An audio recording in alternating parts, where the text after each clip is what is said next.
Are you a creative thinker? Good, because it's time to think outside the box in the ideate stage.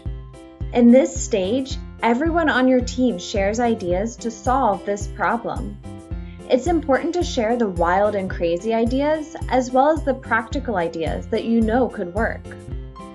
Before you share ideas, take a few minutes to review what your team identified as takeaways, or the things you want your final solution to do. The design team has already identified that their perfect solution will discourage phone use, prevent students from wanting to check their phone, make sure students feel safe knowing where their phone is, prevent cell phone noise, and keep students from using their phone for non-class related activity. The designers then focus on one takeaway at a time and list all of the possible ways to meet that need. So, in order to discourage phone use, what if there was a punishment for using a phone, like it's taken away and kept in the teacher's desk? Or the student is banned from bringing their phone for a week? Maybe a parent has to come get the phone if it's confiscated.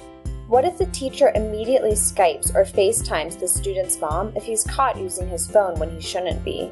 Or what if the teacher randomly turns the lights off in the room so she can quickly see when someone is using a phone? What about rewards or positive encouragement for not using their phone? There could be the option of checking the phone in with a teacher. Could they get a participation point for this? Or what if it's a requirement that their phone is turned off and does not get turned back on? Maybe if all classwork gets done on time, the students have a few minutes at the end of class to be on their phone. We could make it obvious if they do check their phone, like use an alarm, freeze their phone, make a cell phone dead zone, require students to store their phone in a place where they can't access it during class.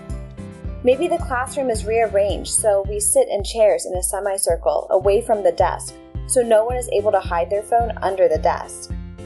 What if students who are caught using their phone get school or class chores? Maybe there is a whole class punishment for violations. This could create peer pressure so everyone wants to follow the rules. Maybe students could earn the right to use an outlet to charge their phone. Maybe there's a cell phone etiquette class that is not just punishment but awareness on problems phones cause. To prevent students from wanting to check their phone, motivate students to stay on task, maybe with hands-on activities or group work to provide that social interaction. What if there's timed classwork so there's a disadvantage to taking time to look at a phone? Or other activities to do during downtime, like after a quiz, what if there were games or other social activities? To make sure students feel safe knowing where their phone is, phones can be seen, like on their desk, or in an easily visible spot in the classroom. What if there is a specific storage area or a classroom locker? And what if the phone is within reach and ready for use? To prevent cell phone noise, require cell phones are turned off right before class begins. The teacher checks the phones. What if there's a noise-proof sleeve that students put their phone in and they can keep it in there on their desk?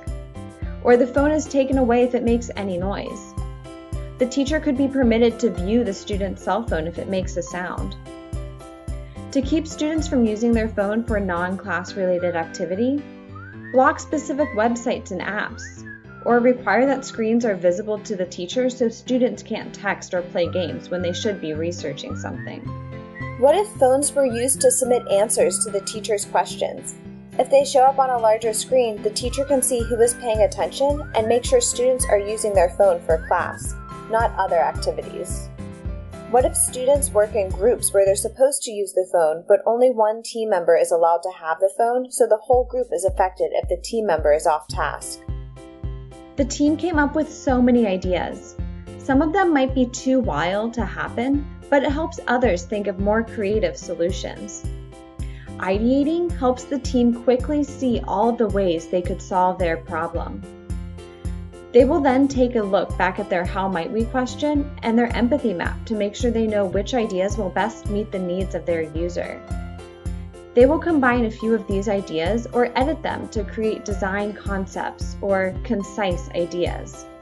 The team will try the concept of students earning participation points for taking out their phone, turning it off, and placing it on a table at the front of the room. This can reward them for not using their phone during class, but will allow them to see it at all times.